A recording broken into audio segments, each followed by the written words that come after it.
Olá, pessoal. Sejam muito bem-vindos a mais um podcast do Acontecendo Aqui. Estamos gravando diretamente de Florianópolis, no estúdio do Instituto Bertol. E hoje a nossa conversa vai ser sobre criatividade, cultura, música, publicidade, mas não é uma música qualquer, não é um assunto qualquer de publicidade. Eu vou conversar aqui com duas feras do cenário musical. Murilo Valente, fundador, sócio, manda-chuva da Tundum, uma das mais conceituadas produtoras de áudio do sul do Brasil, e Carlos Trilha Miller, que é produtor musical. Ambos tocaram em várias bandas pelo Brasil inteiro, e nós vamos conversar um pouco sobre os 20 anos que Murilo se dedica à produção de jingles e spots publicitários, e também a experiência que Carlos Trilha tem com grandes nomes da música brasileira. Muito obrigado a vocês por terem vindo. Obrigado. É uma honra receber vocês dois e falar de uma coisa tão sensacional que é música. Eu que agradeço. Ô Murilo, eu vou falar um pouquinho de você. Você é um jornalista publicitário, produtor musical, nasceu no Rio de Janeiro, com 15 anos veio para Florianópolis, estudou na UFSC, formado em jornalismo na UFSC, integrante de várias bandas. Em 86 você assumiu a função no estúdio 156, que depois virou Tundum. Essa passagem eu registrei na Acontecendo Aqui, eu lembro disso. Você é professor, orientador de cadeira de produção publicitária da Unisul e da Estácio. Não sei se você continua sendo mestre nessas duas, mas por muitos anos você coordenou isso. E cuidou também da rádio da Assembleia Legislativa.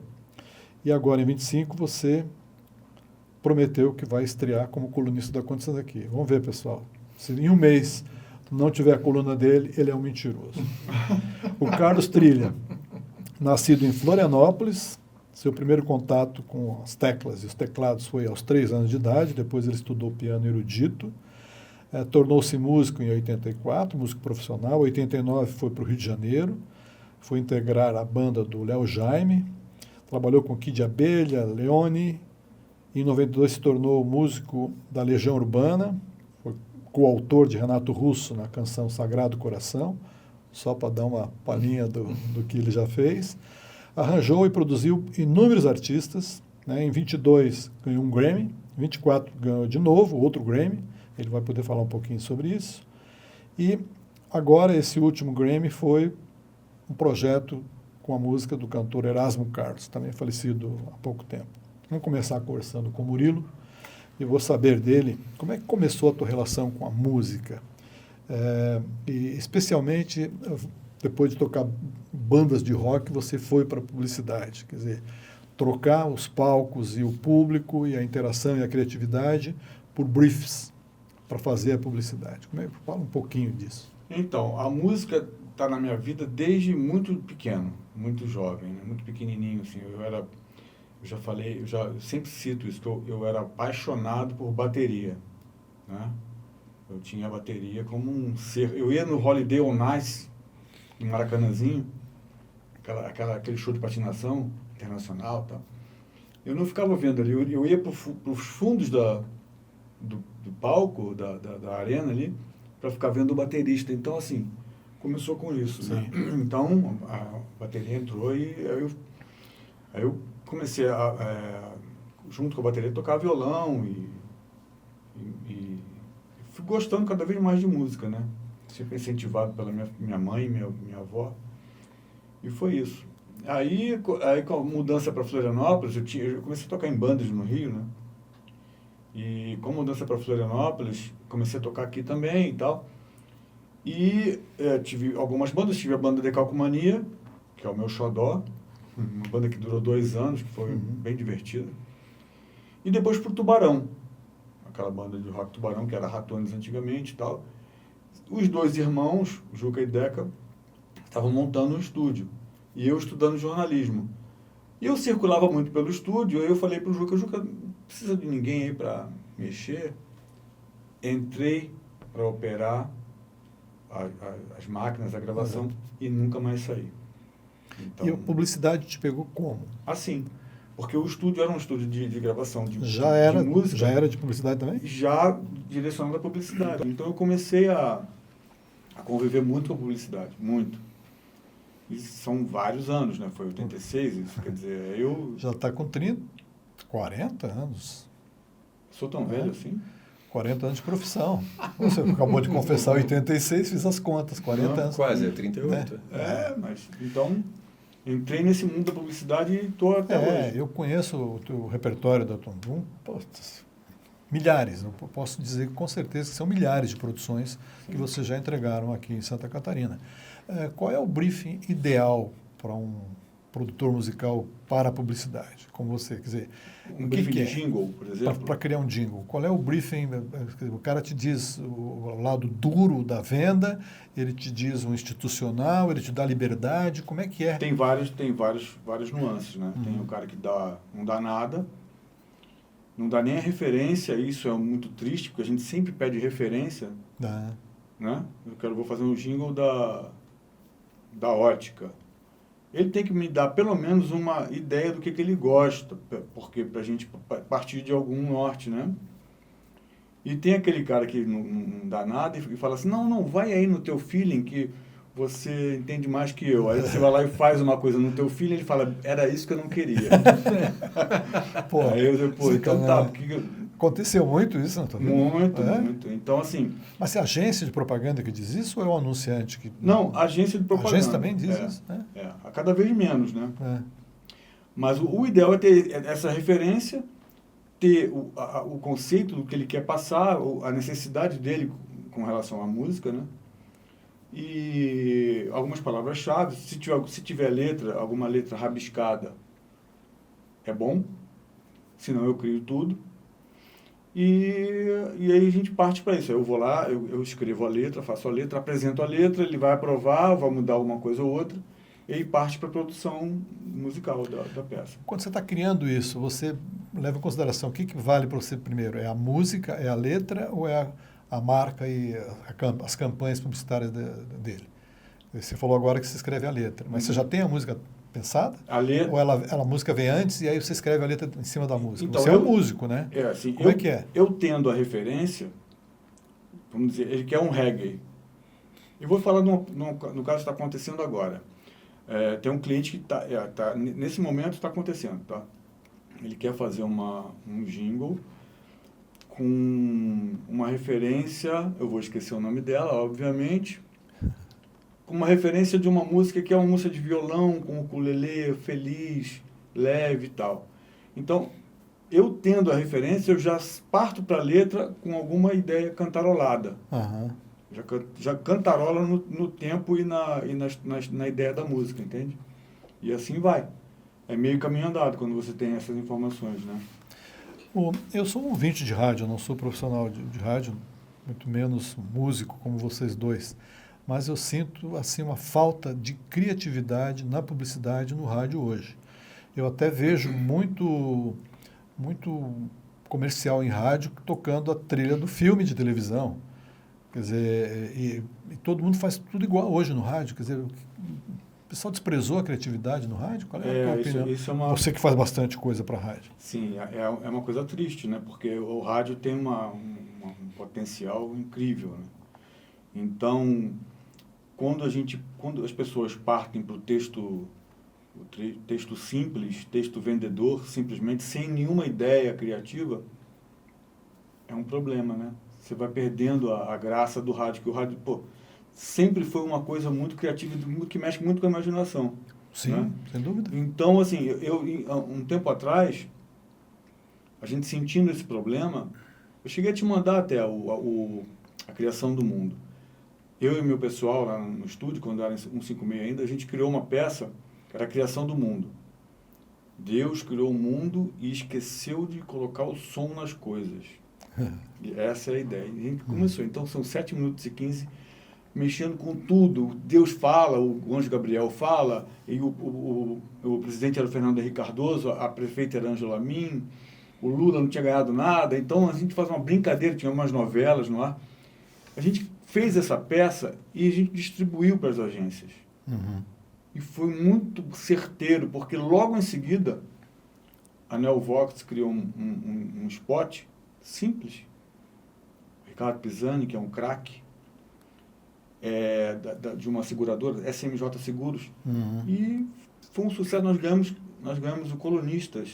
Mas não foi o Colunistas local, foi o nacional e foi o Grand Prix. Olha só. A gente bateu o Nizanguanás, bateu todo mundo, quer dizer assim. Parabéns. Ou seja, a gente conseguiu, com essa peça, mandando para as pessoas, dar uma mexida na coisa da criatividade, porque o rádio é muito legal de você brincar com ele. Né? Dá para fazer, se tiver boa ideia, ele vende muito mais do que outros meios. Com certeza. E a publicidade sem graça, vamos dizer assim, ela exige muito mais veiculação do que uma publicidade criativa.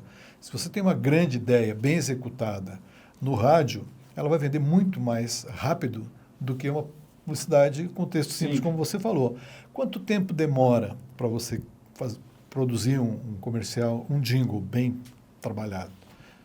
Hoje, com a tecnologia, eu acho que você faz um estúdio sem ninguém, não é isso? Isso é muito variável. Não é mais rápido? É muito variável. Não, o problema Depende o tipo de estrutura e arranjo que é proposto.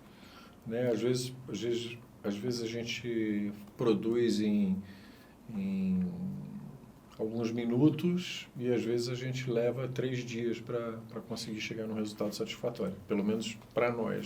Sim. E assim, às vezes a gente está fazendo um negócio lá e daqui a pouco a gente fala assim, pô, não é nada disso. Tá legal. E joga tudo fora. Joga fora e começa de novo. Amanhã começa toda uma outra vida. Zero. E também tem a questão das agências, né? Qual é o prazo? Eu sempre brinco, o prazo para as agências é sempre ontem de manhã. Sempre. Ontem de manhã tem que estar pronto. Então, assim, e a gente cria tem técnica, mas tem que ter alguma inspiração, algum momento de, bom, vamos fazer música, não é uma coisa simplesmente técnica. Tem técnica, mas tem que ter um feeling, tem que ter uma emoção para você criar a peça, né? Pois é, da época que você ganhou o prêmio, que ganhou até de Nizam, no Nacional, Grand Prix, o grau de exigência era e hoje, passados, sei lá, 10, 15, 20 anos, é outro. A exigência está menor, o brief é mais mal passado, antes briefava-se melhor. Eu acho que assim, o briefing ele é mais simples, porque as pessoas não estão com paciência de criar umas coisas legais, né? Desculpa aí se alguém se sentir ofendido, mas assim, a Neovox SMJ, o chefe era o Fábio Veiga. O Fábio Veiga não brinca, né? Ele é rigoroso, assim, então já levei tanta bronca dele. Nada disso, rapaz! Vai troço direito! Mas ele é minucioso na coisa, né? E com o Pisani, que é um craque, até afinar demanda um certo tempo. Sempre pensando que nós temos o prazo, né? Sim. E a inteligência artificial que está fazendo a publicidade, por exemplo, é a rainha, digamos assim, do uso dessa tecnologia. Isso já chegou nos estúdios em termos de, na hora da criação, na hora da produção, ou ela não vai interferir no talento que o músico tem que empregar numa trilha? Posso falar? Claro. Assim, eu brinco que a inteligência artificial, ela ajuda... Na verdade, eu brinco não, eu falo isso sério. Ela ajuda você a chegar mais rápido no seu objetivo. Se você não tem criatividade, você vai chegar num resultado sem criatividade mais rápido. Ou seja, né, tipo, ajuda os medíocres a fazer alguma coisa medíocre mais rápido. E quem sabe o que está fazendo, quem tem talento, ajuda quem tem talento também a conseguir chegar no resultado mais rápido. Eu já faz um tempo que eu uso um recurso que tem no software que eu trabalho, que é o Drummer, que é um baterista de inteligência artificial. E você vai inserindo, você separa os trechos da música e você vai inserindo dados ali sobre o que você quer, mais caixa, menos caixa, mais complexo, mais forte, mais para frente. Você vai imputando a intenção e vai chegando num resultado. A partir do momento que você tem alguma coisa satisfatória, você exporta aquilo numa outra linguagem que chama MIDI, e aí você vai tratando ali os detalhes. Então, quer dizer, alguém que não sabe o que está fazendo não vai chegar, não vai ter tanto feeling para fazer o input certo para chegar naquele resultado, e nem vai conseguir trabalhar isso depois também de forma a deixar com excelência e originalidade. Né? Porque as notas musicais são as mesmas? Sim, Ninguém inventa a nota musical número 38. Na verdade, a inteligência artificial ela não tem criatividade, nem critério. Ela é um buscador rápido. Ela busca, são coisas que são imputadas, que partiram de outras pessoas, né, outras ideias. Ali é um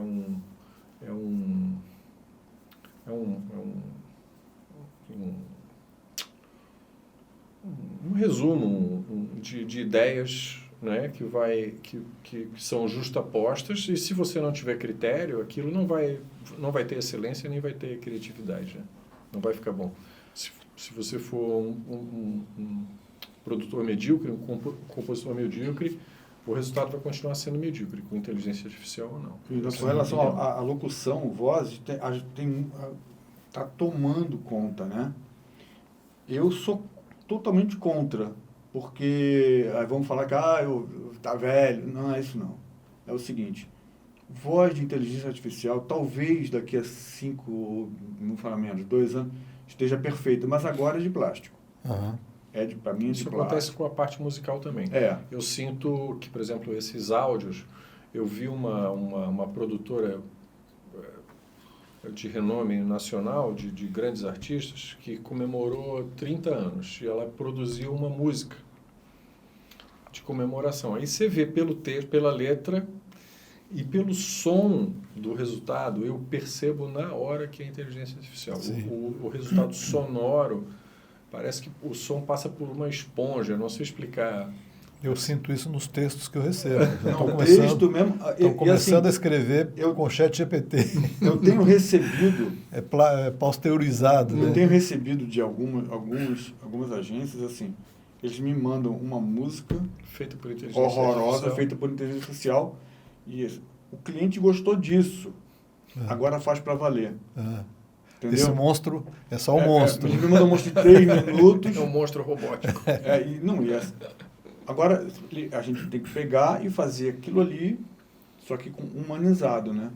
A propaganda mudou muito, a tecnologia mudou, a comunicação de um modo geral, e o mundo das produtoras sofreu, principalmente aqui em Santa Catarina. Qual é o cenário que você atual e de curto e médio prazo para o teu setor? No mercado regional como é o nosso. Eu fico assustado nem regional, eu fico assustado com o avanço dessa coisa da inteligência artificial. Eu acho que texto, por exemplo, se eu vou fazer a coluna do Acontecendo Aqui, vai ser tudo original. Eu não vou pedir para chat GPT me dar ideia. Ainda bem. Porque as ideias estão aqui dentro. Claro. Então, você imagina como é emburrecedor um garoto que está na faculdade, vem tudo pronto, vem tudo sem personalidade. O cara não pensa, ele não tem conhecimento, ele usa a pesquisa, passa para frente e o pessoal aceita. Né? Zero personalidade, eu acho bem perigoso. Eu recebi mensagem de aniversário, do meu aniversário, eu percebi que o parabéns que eu recebi era de inteligência artificial. Quase que você não aceitou. Assim, a pessoa... Eu sei porque eu brinquei muito com o ChatGPT. Eu fiquei conversando, já assim que apareceu, né, o 3.0 ainda, eu fiquei trocando ideia com o ChatGPT, assim, para brincar. E me espantou que no dia seguinte eu fiz as mesmas perguntas e ele não tinha aprendido nada.